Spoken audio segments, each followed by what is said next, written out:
Looking at our world from a theological perspective. This is the Theology Central Podcast, making theology central. Good afternoon, everyone. It is Sunday, January the 2nd, 2022. It is currently 4:38 p.m. Central Time, and I'm coming to you live from the empty sanctuary of Victory Baptist Church, located right here in Ovalo, Texas. And right in front of me right now is the book of Micah. And I have open Micah chapter 5 because, well, that is the text of study for this week, for another week. In fact, for the very first week of Bible study for 2022. For the very first week of Bible study for 2022 is Micah chapter 5. And I hope you're going to participate. In fact, what I really hope is that you participate for all of the Bible study exercises. Now, I know that some of you, you've got certain goals and certain plans for what you're going to do in 2022. And I know you've got a lot of things you're going to try to do and a lot of things you're going to try to accomplish. I hope that even if you don't participate in the Bible study exercises as far as doing the assignments, looking everything up, I hope that you will at least listen to all of the Bible study exercise podcast episodes. I hope you'll do that. And I do hope you will join us in the Bible memory. I hope you will do that. Now, we have set up a Theology Central Bible memory group, and it's a part of the Bible memory app. If you'll download the Bible memory app, it's absolutely free. Android, Apple device. Once you download the Bible memory app, just go to groups, and hit see all, and do a search for Theology Central. Join the group. The app gives you like a 3-step process to help you memorize scripture. And for each Bible study that we're doing this year, remember, each week is basically going to be focused on one passage of scripture, an entire week on one passage of scripture. We're going to choose one verse from that passage and make that the Bible memory verse of the week. There may be some specialist situations or special occasions where we put 2 or 3 verses or maybe a passage or maybe just one. It's going to change, but I'm not going to try to make it too overwhelming or too crazy. But the memory verse for this week is Micah chapter 5, verse 2, where we read these words, "But thou, Bethlehem Ephratah, though thou be little among the thousands of Judah, yet out of thee shall he come forth unto me, that is to be ruler in Israel, whose goings forth have been from of old, from everlasting." That is the memory verse this week. And what we are attempting to do is study the whole chapter of Micah to try to understand not only this prophecy, but what follows soon after, where we read words like this: "Therefore will he give them up until the time that she which travaileth hath brought forth. Then the remnant of his brethren shall return unto the children of Israel. And he shall stand and feed in the strength of the Lord, and the majesty of the name of the Lord his God, and they shall abide, for now shall he be great unto the ends of the earth. And this man shall be the peace when the Assyrian shall come into our land, and when he shall tread in our palaces, then shall we raise against him 7 shepherds and 8 principal men." What in the world is all of that about? Okay, before we can even try to figure any of that out, what we are doing this week, so to figure any of that out, we have to study the whole chapter, Micah chapter 5. But immediately I realized not only do we need to study the chapter, which we do, we need to do a little background study. So this morning, right here in Victory Baptist Church, in the sanctuary when it wasn't empty, we did an hour plus. In fact, how long was it? It was about an hour, about 60 minutes. We did a Bible study exercise, Micah chapter 5, part 2, where we worked through an overview of the book. What I want to do right now, this is not going to take a lot of your time, is I'm just going to try to do a little, kind of complete that overview just a little bit and just kind of get you started for this week of Bible study. So you already know some things you need to do. You need to be reading Micah chapter 5 over and over and over and over and over again. I've already given you some things to work on. But just continue to do that. Memorize Micah 5:2 using the Bible memory app. That's simple. That's straightforward. And then I wanted you to start thinking about the book background, in which I did most of the work for you this morning. I think I'm going to try to finish that up. And then once we get that overview kind of in place, part of me wants to go back to chapter 4, but then I'm going to want you to just start working on chapter 5 and just see what you can figure out, what you can understand using whatever resources you have. This is a situation where you're going to have to utilize a lot of sources. Like sometimes I'm like, hey, don't look up anything. Just let the text figure it out. That's almost impossible with Micah. I mean, just look at how verse 1 begins. Now gather thyself in troops, O daughter of troops. He hath laid siege against us. They shall smite the judge of Israel with a rod upon the cheek. Okay, maybe going back to chapter 4 will give you some idea what's going on, but I can almost guarantee you're going to need some commentaries. You're going to need some resources to try to figure this out.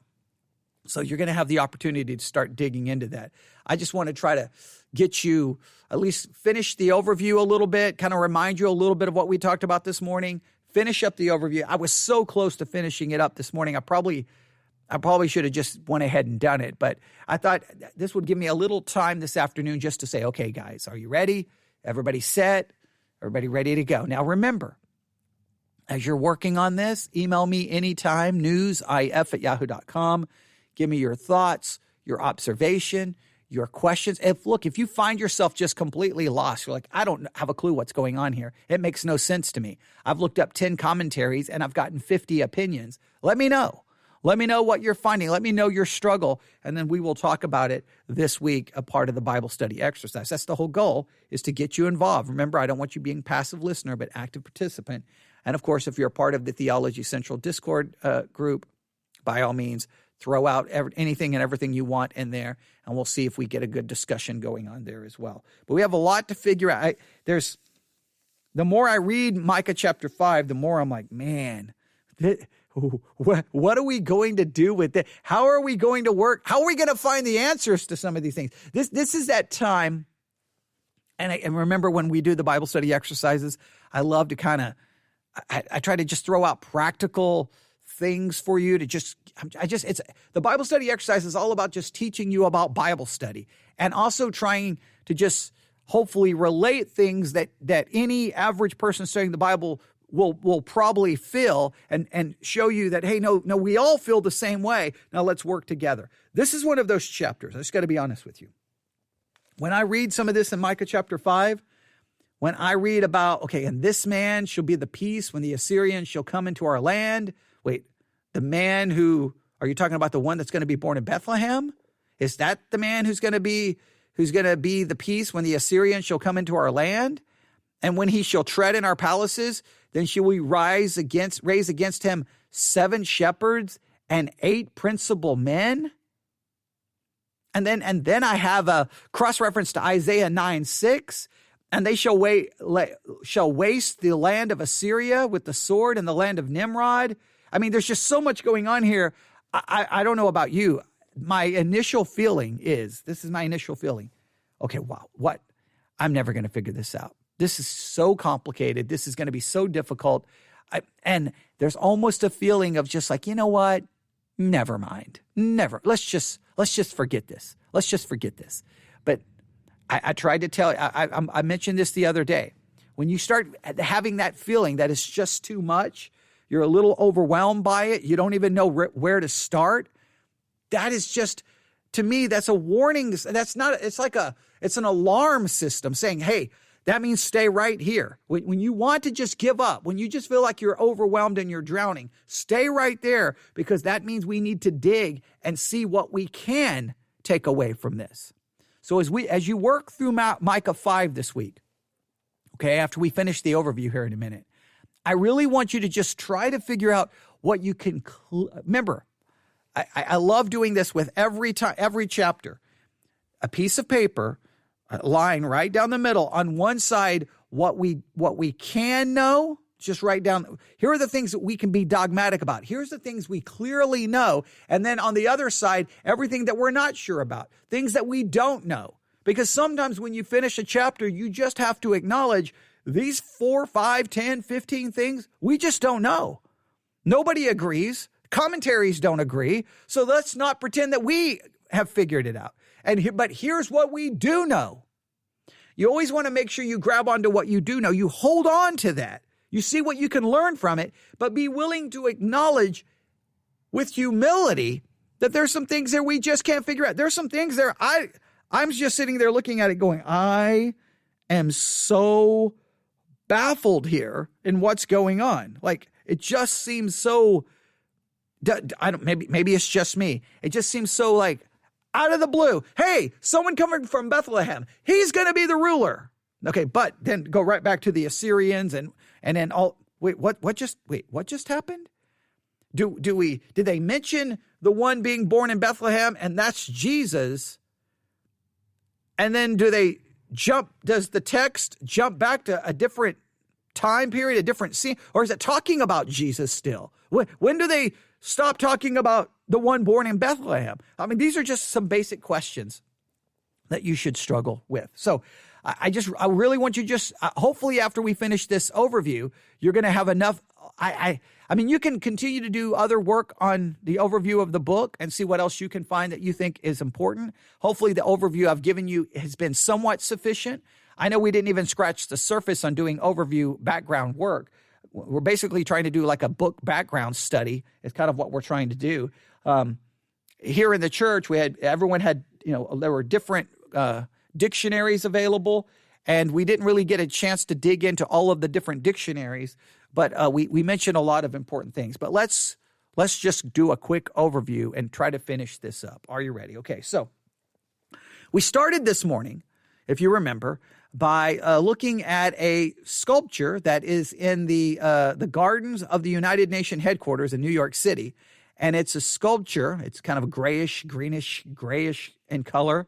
And it's based off Micah chapter 4, verse 3, where basically, hey, the sword, nation will not take up the sword against nation, and they will never again train for war. They're going to beat their swords into plows and their spears into pruning knives. That there's this prophecy of all these nations are going to stop fighting each other. They're not even going to need weapons of war. And this is a sculpture that is there in the United Nations headquarters in the garden there. And I'm looking at a picture of it right here. And it's just interesting that it's based off this Bible verse.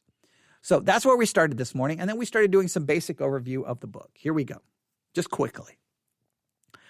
We learned that Micah is an 8th century BC Israelite prophet from Judah, and that he gave his name has been connected to the book as its composer, and that the name basically means who is like the Lord. Who is like the Lord. Now, we didn't do a lot of double verification of that or triple verification of that, but you can look and see if all sources pretty much agree with that. We talked about the one source that I'm using here, the Ultimate Bible Guide, as they claim the key text is Micah, if I say Isaiah, I apologize. Micah chapter 3, verse 8. As for me, however, I am filled with the power by the Spirit of the Lord, with justice and courage to proclaim to Jacob his rebellion and to Israel his sin. Micah, as a prophet, is here to proclaim judgment and rebuke. That is what he is there to do. We talked about the key term really is idolatry. That the sin of Judah was idolatry. They had rejected the first part of the 10 Commandments. They rebelled against that. They had placed other gods before the true God. They had turned, they'd created images, etc., etc., etc. All right. We also talked about that if we summarize the book in like one sentence, we said Micah, although Micah also prophesied against Israel, his main message was against Judah. We realized that he had a message really to Israel and Judah. Judah was his primary audience. That they must repent of idolatry and injustice or go into exile, but then be restored to divine blessings under the ruler from Bethlehem. Now that's where things get very interesting. We understand the judgment. We understand exile. We understand Babylonian captivity. We understand all of that, the Assyrians, Israel. We understand all of that from a historical perspective.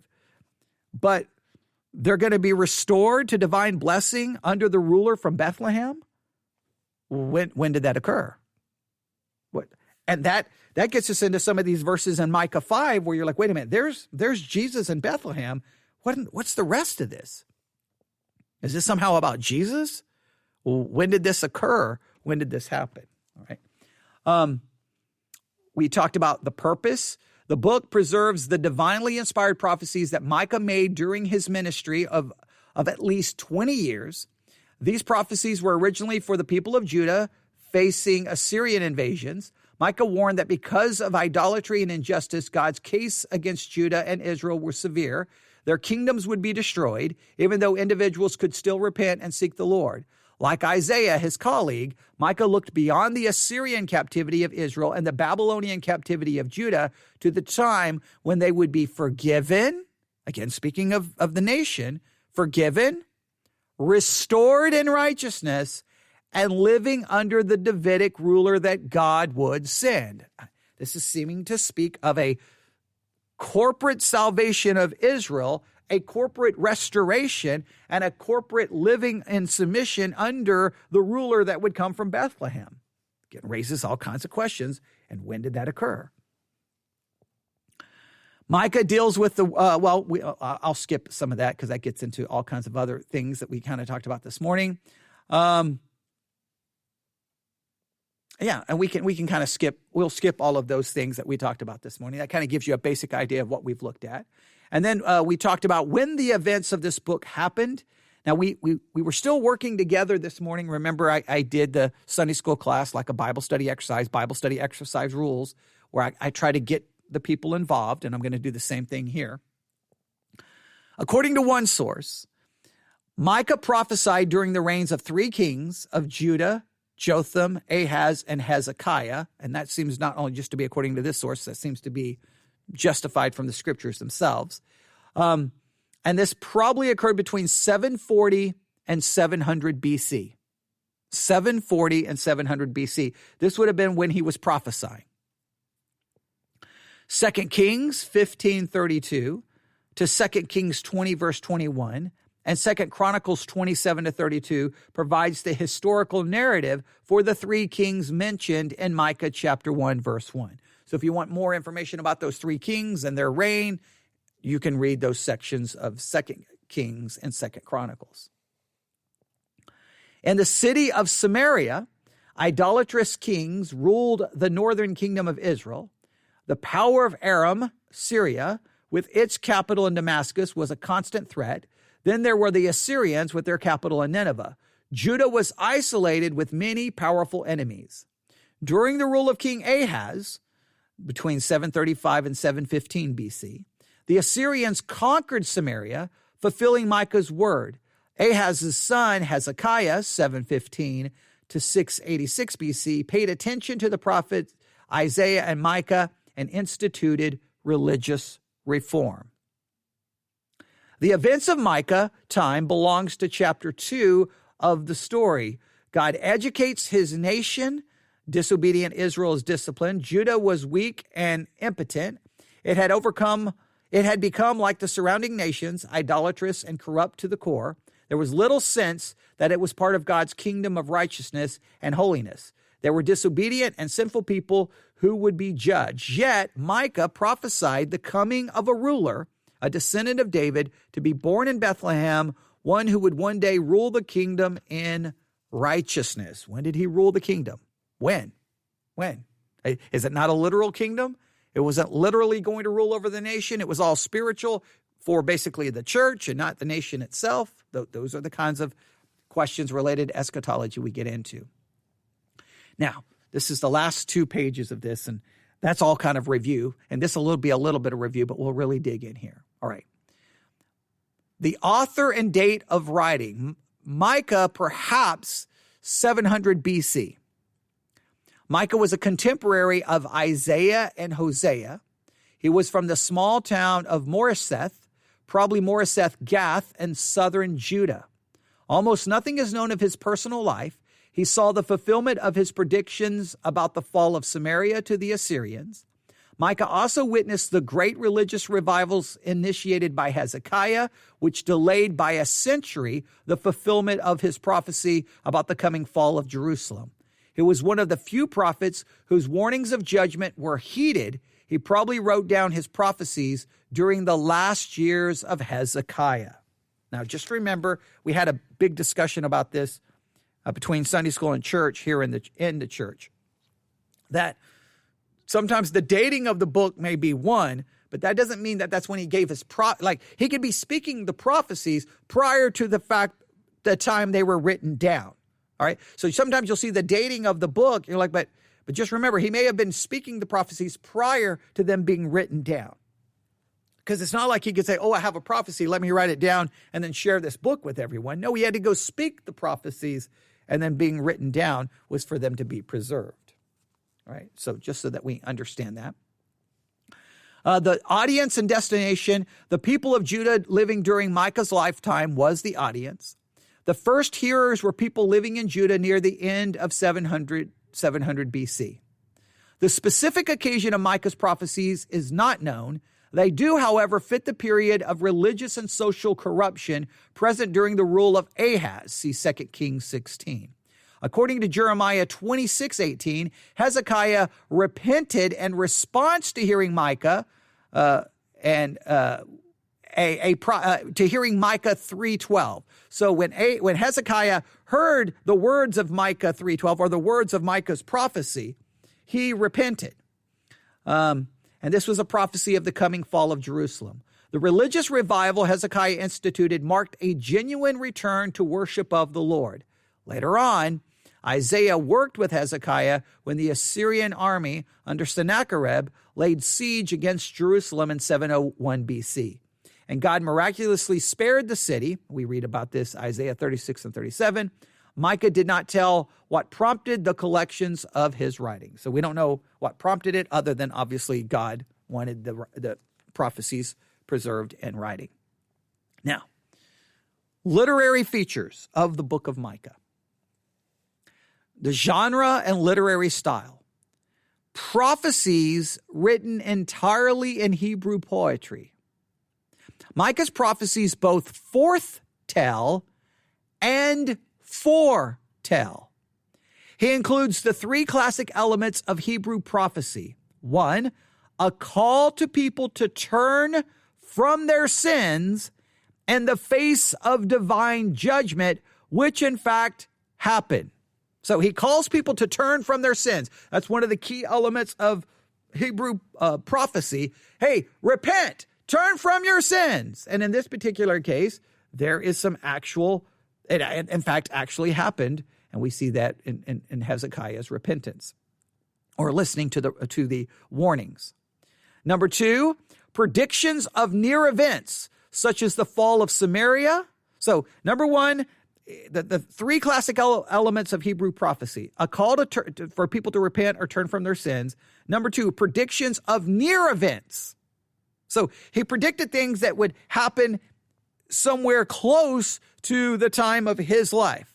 There were near events, nothing super far away, nothing thousands of years away, something that was closer and near. Number 3, predictions of remote events, such as the birth in Bethlehem of the coming ruler. So there's 3 elements to his prophecy. Repent. Okay, now here's something that's going to happen, and now we have to find, from our vantage point, it's something that's already occurred. It's something that's happened in history. We've got to go back and go, wait a minute. He prophesied that. Wait, see, that it was fulfilled right here. It was fulfilled in the 600s or the 500 BC. See, it was fulfilled. Now, the third, that's something that was far off. Has that even occurred in our lifetime? Like did he prophesy anything related to this ruler that was going to come from Bethlehem? Are there any prophecies about this ruler that hasn't even happened in our lifetime in 2022? If I said 2021, I apologize. All the way in 2022.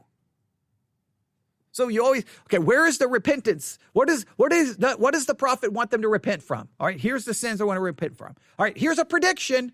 Like, oh, that's a near prediction. It was fulfilled right here. Wait, here's a prediction. Not only was it a long ways off from them, it's a long ways off for us. Now, the fact that the prophecy of the ruler being born in Bethlehem, that was a long ways off for them. Now, we can look back and see that one, but was there other prophecies about this ruler that hasn't even been fulfilled all the way up to 2022? See, those are the kinds of things you have to figure out and look at. Micah's poetic style alternates between a hard-charging attack against sins and the promise of coming restoration. Sometimes he uses I to voice God's own words. Sometimes the I is his own voice. Now, just sometimes when he says I, that's referring to God. The I there, God is speaking. Sometimes when he says I, he's referring to himself. This can be very confusing.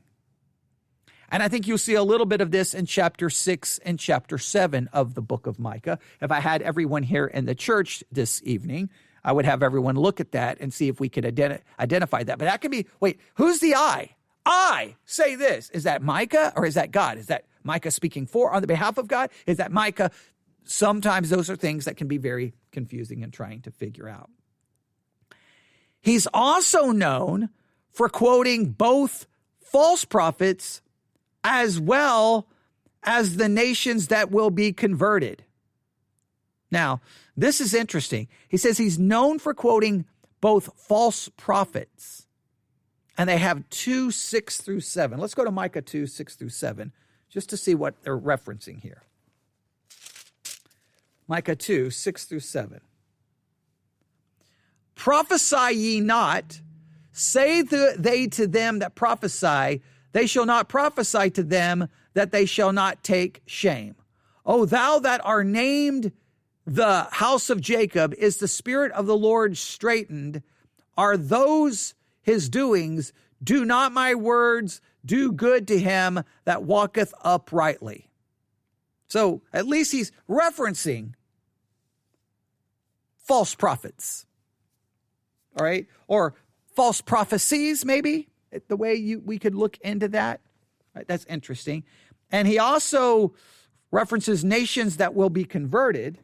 Micah chapter 4, verse 2, where we read, and many nations shall come and say, come, let us go up to the mountains of the Lord. Now, see there, he's giving a quote to these nations that are going to come to the temple of God. They're going to come. There he's giving a quote. Micah 2, I guess you could kind of say he's giving you what the false prophets are going to say.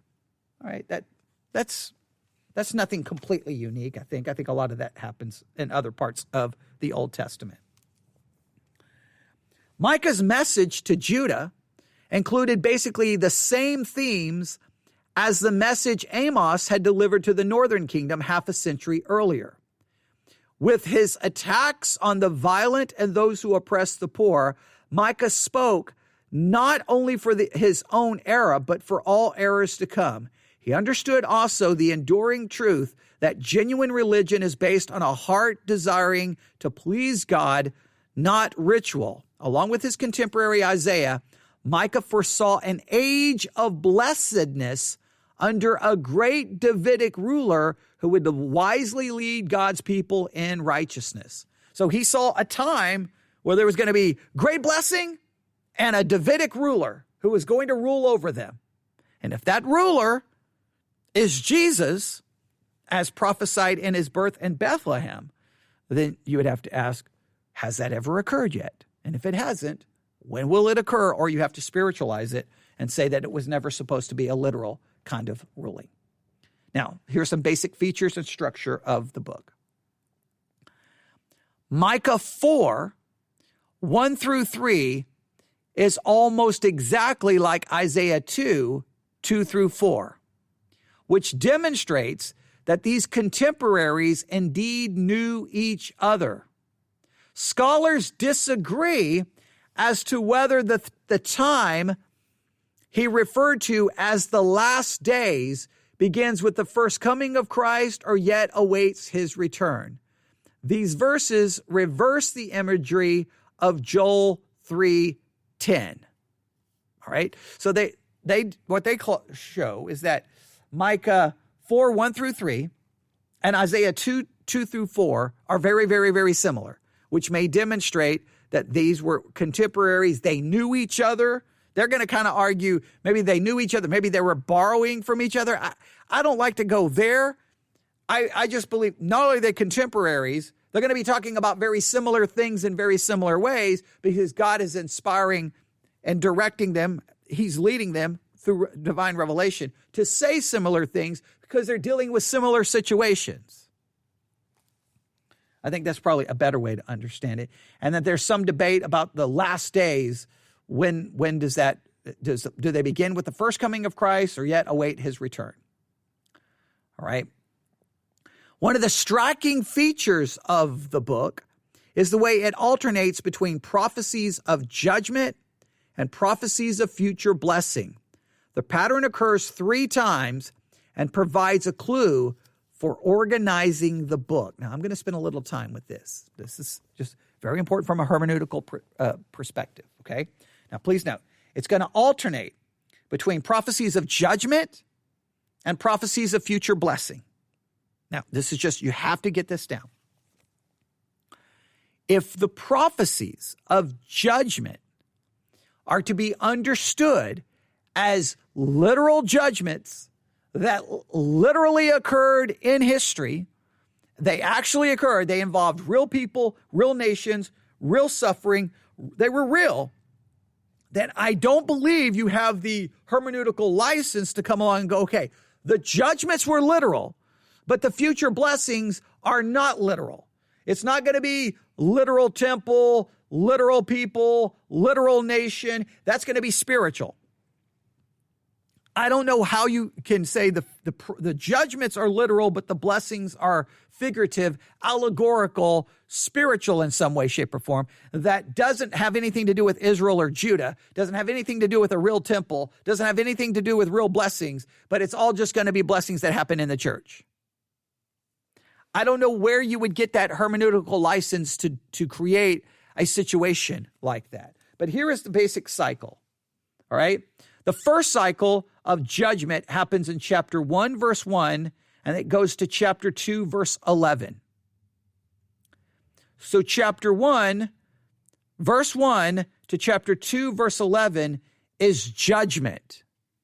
Then in chapter 2, and we can look at it, starting in verse 12, look what happens. I will surely assemble, O Jacob, all of thee.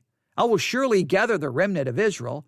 I will put them together as the sheep of Aborah, as the flock in the midst of their folds. They shall make great noise by reason of the multitudes of men.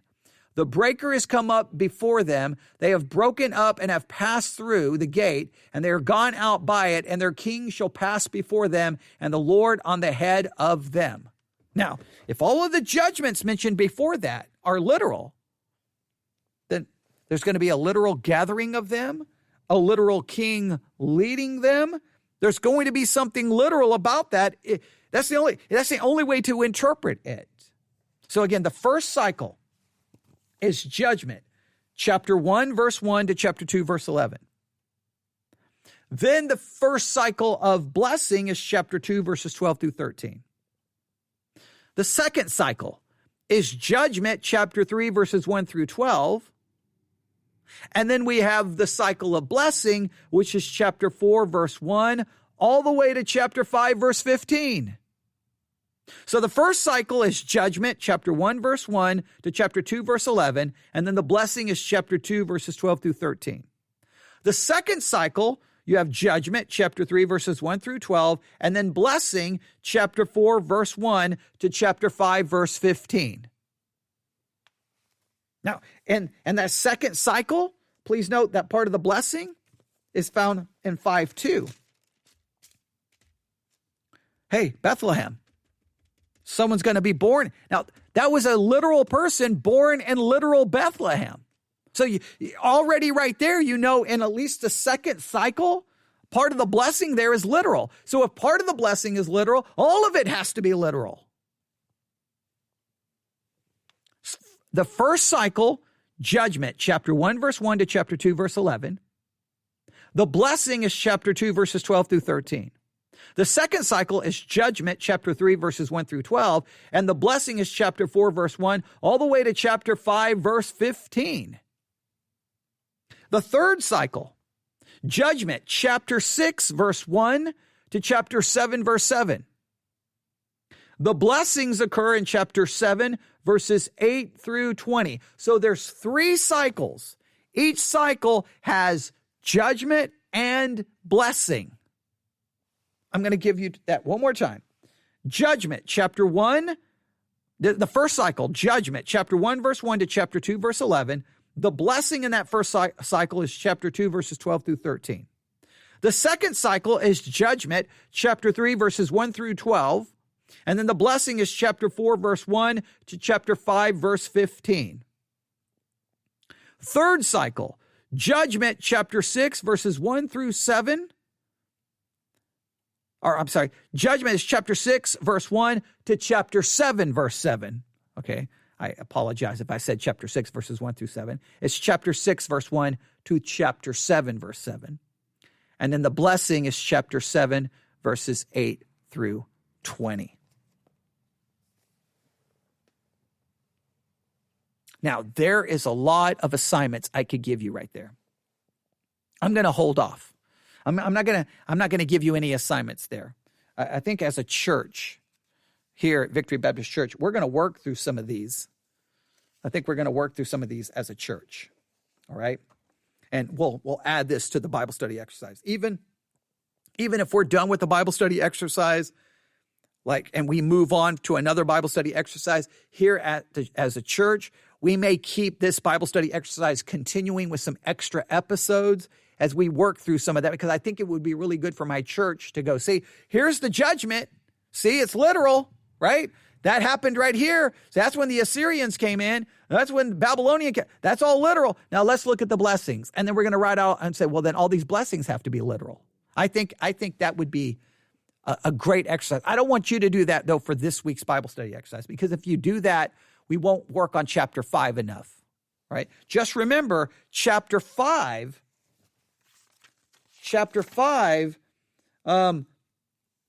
is a section, chapter 5 all the way down to verse 15. So, that's the whole chapter. Okay. So all of chapter 5 falls into the cycle of blessing. It's the second cycle, and it's all blessing. So 1 through 15 deals with blessing. That's interesting where they place it. We'll have to see if that works. And that's it. That's your overview of the book of Micah. Now you have some structure in how to handle all of that. So now, what do you need to do? Well, let's play a little game here really quick. Go to Micah chapter 5, verse 1. Now gather thyself in troops, O daughter of troops. He hath laid siege against us. They shall smite the judge of Israel with a rod upon the cheek. All right. Who are these troops? Daughters of troops. What troops is that referring to that are called to be gathered? Who is the he who has laid siege against us? And who is the they who will smite the judge of Israel with a rod upon the cheek? There's a lot of people to identify in that verse. What is going on? So I'm just going to do this really quick. Just for, okay. All right. I'm getting emails here about other things. Let's do this. I'm just going to go to Google. I'm going to type in Micah chapter 5, verse 1. Micah chapter 5, verse 1. And I'm going to read it from a number of translations. Right? This is just to try to ease you into chapter 5. This is just try to ease you into chapter 5. All right, New International Version. Marshal your troops, now city of troops, for a siege is laid against us. They will strike Israel's ruler on the cheek with a rod. Now, which ruler of Israel is going to be struck in the cheek with a rod? The ruler that's talked about and that's going to be born from Bethlehem, or a different ruler? New Living Translation. Mobilize, marshal your troops. The enemy is laying siege to Jerusalem. They will strike Israel's leader in the face with a rod. The ESV. Now muster your troops, O daughter of troops. Siege is laid against us. With a rod they strike the judge of Israel on the cheek. What exactly is going on here? All right.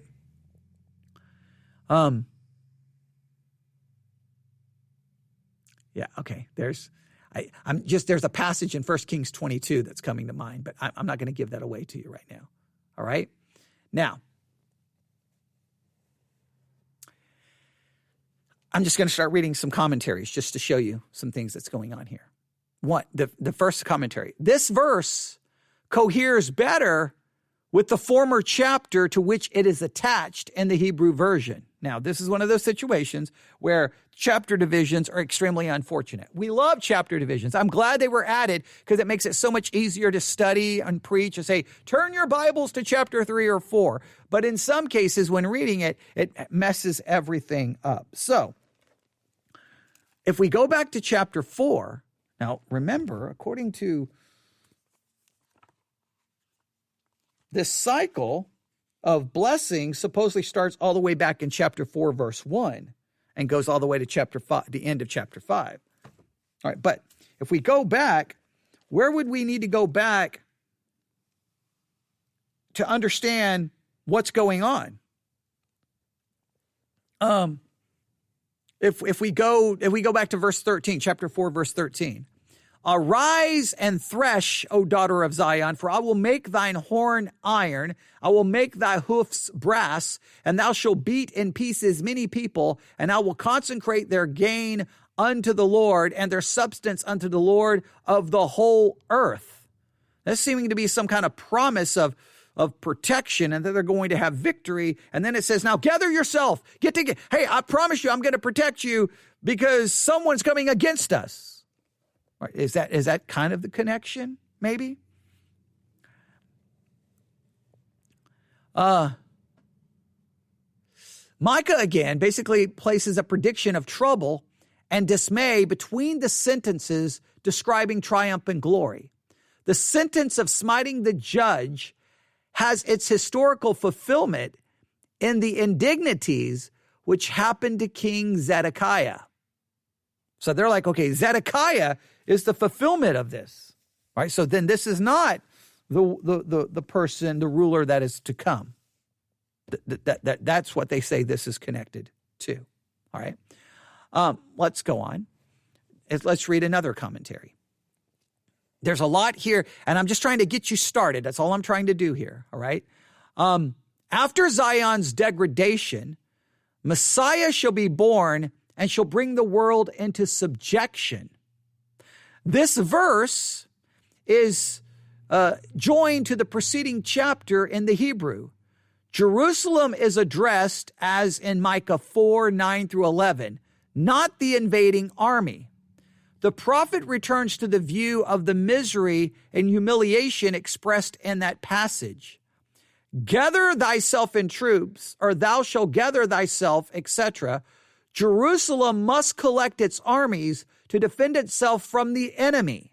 So according to this is Jerusalem. Jerusalem, get yourself together. Gather yourself together. O daughter of troops, Jerusalem is thus named from the number of soldiers collected within her walls, from whence marauding expeditions were wont to set forth. Some consider that she is so called from the acts of violence, robbery, and bloodshed, which are done within her. Some thinks the prophet represents the people crowding together in fear. It is more natural to refer to the expression to the abnormal assemblage of soldiers and fugitives within the walls of a besieged city. The daughter shall be wholly hemmed in. The enemy is spoken of by an abrupt change of person against us. The prophet identifies himself with the besieged people. They shall smite the judge of Israel. The judge represents the supreme authority, whether king or other governor. But he is called here judge, that the sacred name of king may not be spoken of as dishonored. To smite upon the cheek is the grossest insult. When Zion is thus besieged and its rulers suffer the uttermost, basically insult, its conditions must look hopeless.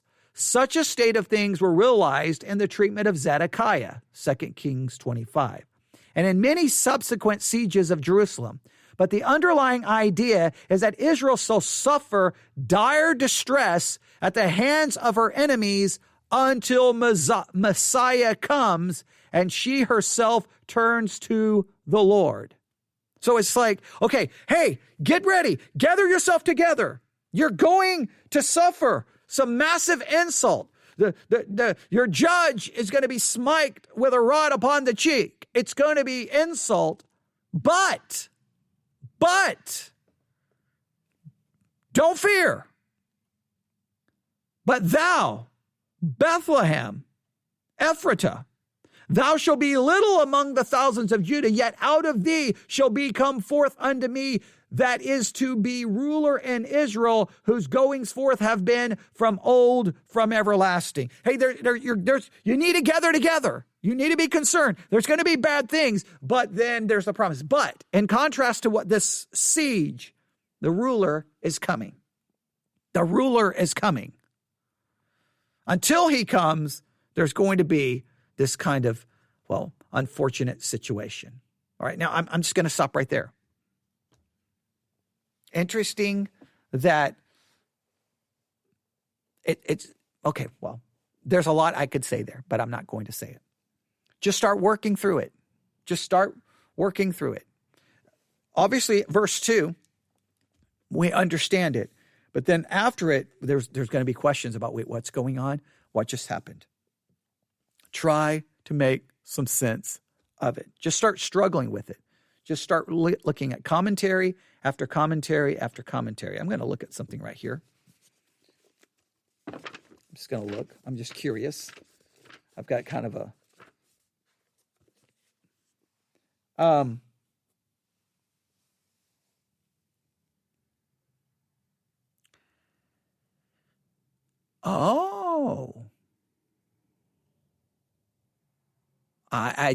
this is interesting here. Verses 1 and 2. All right. Micah is contrasting great Jerusalem experiencing the Babylonian siege and the humble Bethlehem, where the Eternal One will step into time to save his people. The future of God's plan of salvation lays in lowly Bethlehem. That's interesting. That in verse 1, it's basically, remember how that commentary says some of that language could refer to Jerusalem? Hey, Jerusalem, trouble is coming. Siege is coming. Pain is coming. Salvation is going to come in Bethlehem. But obviously, future salvation. That's interesting. It also says that, so we have two cities mentioned. There's a contrast between Jerusalem and Bethlehem. Two possible births. The birth of Messiah brought hope to Israel, but the nation would not receive him. He had to give them up until the day he returns to restore them. Their salvation will be the birth of a nation, and there will be peace to the ends of the earth. So you got the birth of the Messiah, which ultimately will then lead to really the birth of the nation being restored much later at some other time. Okay, possibly. Two victories. Messiah will win a victory over his enemies and will make his people victorious and fruitful, but he will also win a victory over his own people and purge them of their sins. These things they trusted with will then be removed. Their fortresses, sorceries, idols, and they will learn to trust in the Lord. So we have, according to this idea, that in this chapter we have two cities, two births, and two victories.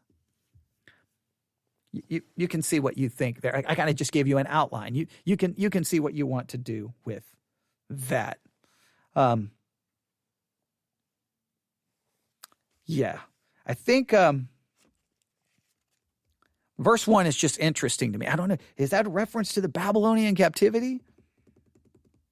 I gotta think that one out. Obviously, verse 2, we got no question about that. And then immediately after that's over, therefore will he give them up until the time that she which travaileth hath brought forth, then the remnant of his brethren shall return unto the children of Israel. So are we saying that the ruler's going to come from Bethlehem, but he's going to give them up. He's going to give them up until a certain time. Is that the giving up of Israel? And then what in the world is going on?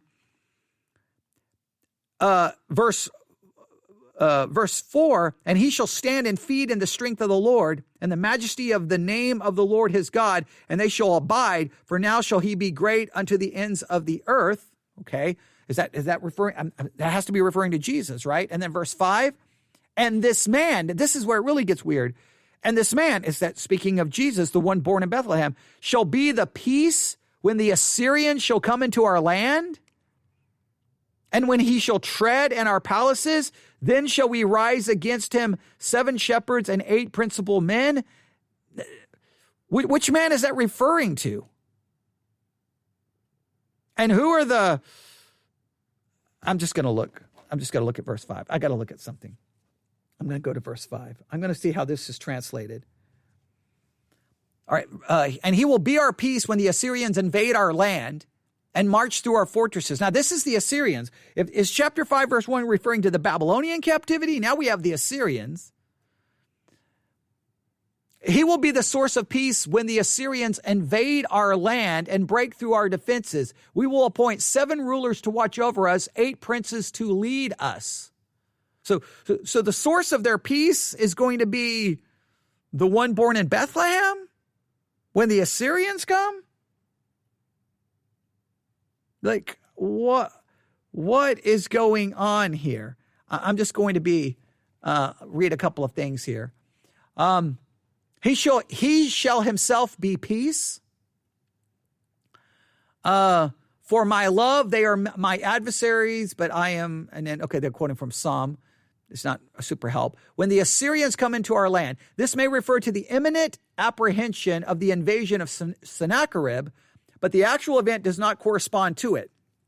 It may look forward to the time when the enemies of Israel attacked the Jews and the Maccabean period, and the shepherds, 7 or 8, are an indefinite number, successfully resisted the attacks upon the flock.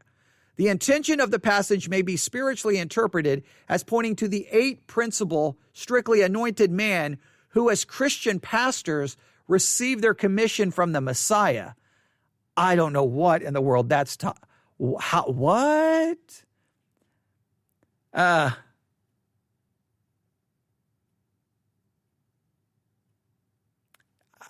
What is going on here? Okay.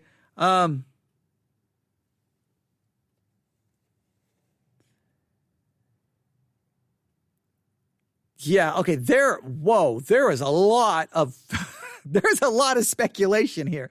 When the Assyrians shall come, the prophet in this and the following verses show that what is that peace which Messiah shall bring. Asher is named as the type of Israel's deadliest foe, and as that which even then was threatening the kingdom, witnessed Sennacherib's invasion in Hezekiah's time, when the angel of the Lord smote the alien army with sudden destruction, 2 Kings 19. The prophecy looks forward to a far distant future when the world power is strayed against God's people.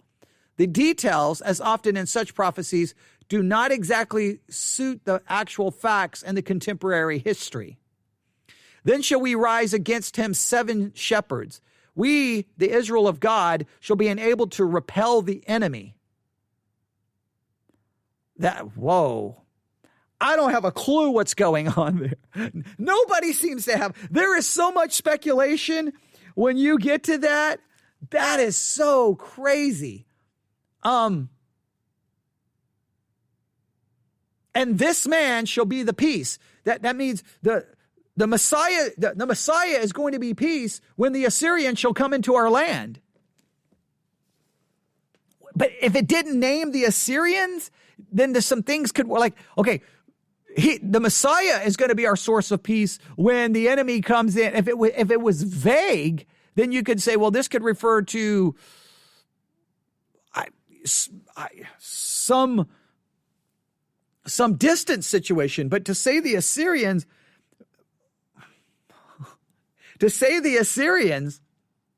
which had a very much historical context there.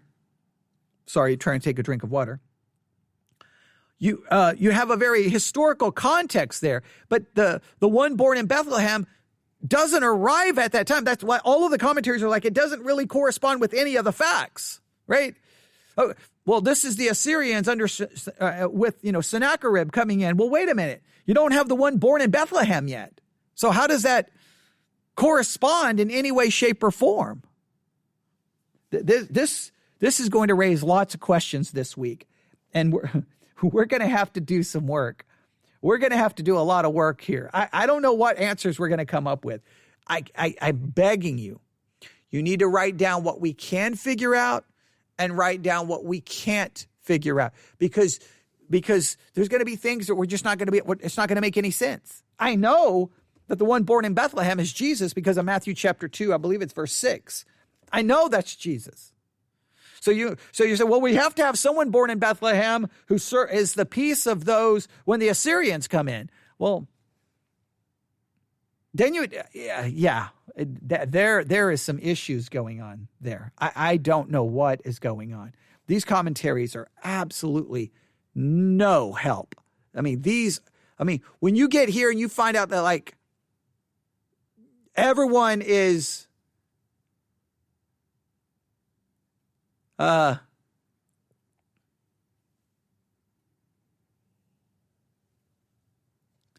okay, like here's another commentary. When the Assyrians shall come, this is quite correctly rendered.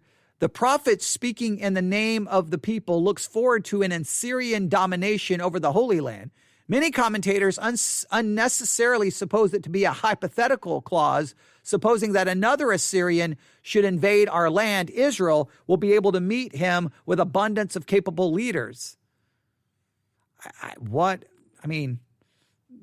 They don't really have clue what's going on as well. So another commentary, after the illustrious prophecy relating to the Messiah and the foregoing verses, the prophet passes on to the subversion of the Assyrian Empire, and under the type of that ancient enemy of God's people, foretells the overthrow of all their enemies, especially of the anti-Christian powers which should attack his church. So now this says the Assyrians here are not really literal Assyrians. They're just figurative of all the enemies that are going to come upon the church. And this is now referencing the church. We're going to forget Judah. We're going to forget Israel. And now we're going to go to the church. That is a massive, what in the world is going on here?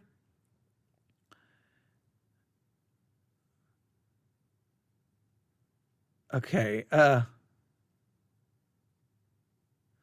And this commentary, when the Assyrians shall come into our land, and when he shall tread in our palaces.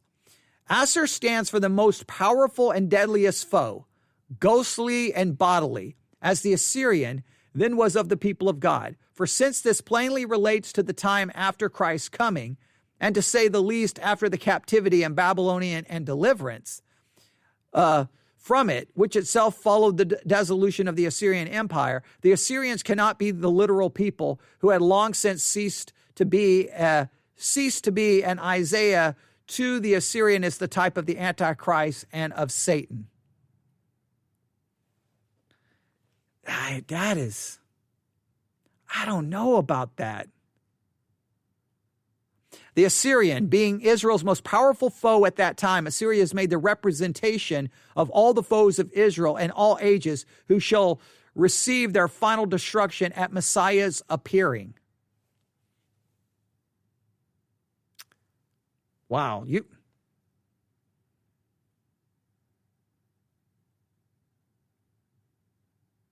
Now this one goes for a more literal concept. When the Assyrians shall come into our land, as Sennacherib did within a few years after this prophecy, or as Sennacherib did within a few years after this prophecy was delivered, and then by the power and authority of Messiah was Sennacherib and his army defeated, and Judah's peace was secured. Wow, okay, just a thought. Just a thought. Just stay with me here. I don't know if this works. Okay, just throwing out a thesis here. The one that's going to be born in Bethlehem, that birth is at a specific time coming 700 years into the future, right? Around 700 years into the future. However, that one that's coming is from everlasting. It says right there in verse 2. He has been from of old, from everlasting. So even though he's going to be born, he already exists. So can the one who is not yet born still be their peace and still be there when the Assyrians do come in and is being given being told that he will be responsible for their peace and for stopping the Assyrians from doing certain things? Does that work? Does that work? I don't like that. Oh, this is all figurative here. Now, if that's figurative, then why is the one born in Bethlehem not figurative? I don't like that approach. He's from everlasting. So is there some immediate context where the Assyrians were going to come in, but the Messiah was going to be their peace and they were going to be defeated at a certain point, maybe even supernaturally defeated? We'd have to go to 2 Kings and try to verify some of this. That they were stopped. And the Messiah, even though not yet born, is the one seen as being the one who's going to accomplish this. Does that work? I'll throw it out there for you. All right. We're at an hour. Wow. There's so much there. I'm telling you, this is going to be one of those weeks where you're going to be like, man, this is complicated stuff. That's good. All right. So we're definitely got to talk about this some more. There's a lot going on in this chapter that we have to figure out. Just dig in. I'm not even going to give you any specific direction. I've just tried to get you up to this point. Just dig in and just start thinking it through, and we'll see what answers we can come up with. All right? Email me, newsif@yahoo.com, newsif@yahoo.com. And of course, if you're a part of the Discord group, you can just start throwing out every crazy concept you can come up with. All right? Because, look, you say, well, I'm afraid that my ideas may be crazy. Did you just did you just listen to some of those commentaries? They're just throwing out crazy ideas. But they wrote a commentary. Just because they wrote a commentary didn't mean they didn't throw out crazy ideas. Like sometimes they just throw out an idea. It's almost like, well, we have to have some kind of answer. Anybody got an idea? Okay, Bob, I'll throw out your idea. Right? And you just throw out the idea because some of these ideas you're like, and they don't even try to justify it, defend it, or explain it. They're just like, that's what's going on. And I'm sitting there going, no, I think maybe I'm onto something. Hey, the Messiah, he already exists before Bethlehem. He's from everlasting. He is of old. So is it possible that he then is going to be their peace when the Assyrians come in a short amount of time after this prophecy is made? That would be pretty awesome, right? Demonstrating he is already, he was, he is, and he will forever be. Because God has always been, he's always present in the present, but he will always be there in the future because he's eternal. Maybe that's why it stresses his eternality. And Micah 5:2 is because his eternality is going to be witness because he's going to be the reason the Assyrians. Maybe I'm on to something there. Maybe I'm on to something. You can tell me if you think I'm wrong. You can email me, newsif@yahoo.com. Oh, there's so much more I wanted to do today. We didn't get to it. All right. We'll stop right there. Everyone, I don't know what else to say. I'm at an hour. It's almost 6 o'clock. I'm going to, I start realizing after so many hours of doing, how many hours? I'm at almost 5 hours of broadcasts today. At some point, you just got to know when to say time out. You just got to know when to stop because at that, you're your ability to continue to put forth anything worthwhile starts to diminish minute by minute. So I just think I've reached that point where I need to stop. So hopefully, wow, that was a lot of stuff right there. I hope if this doesn't spark, if Micah 5 doesn't spark conversation and discussion among all the people participating in the Bible study exercise, nothing will, okay? Like, we should just give up now and say, it's over. Everyone should just be like, all week, just be like going, whoa, what is going on here? I think I threw out a theory. I think my theory needs to be worked on. I threw out my thesis, and then we can see if we can structure it and make it all work. All right, I can't wait to hear from everyone. Have a great week. First week of 2022. Let's study Scripture. Let's memorize Scripture. No matter what else is going on, let's at least try to accomplish that. And you can contact me, and let's work on this together. Everyone have a great week. God bless.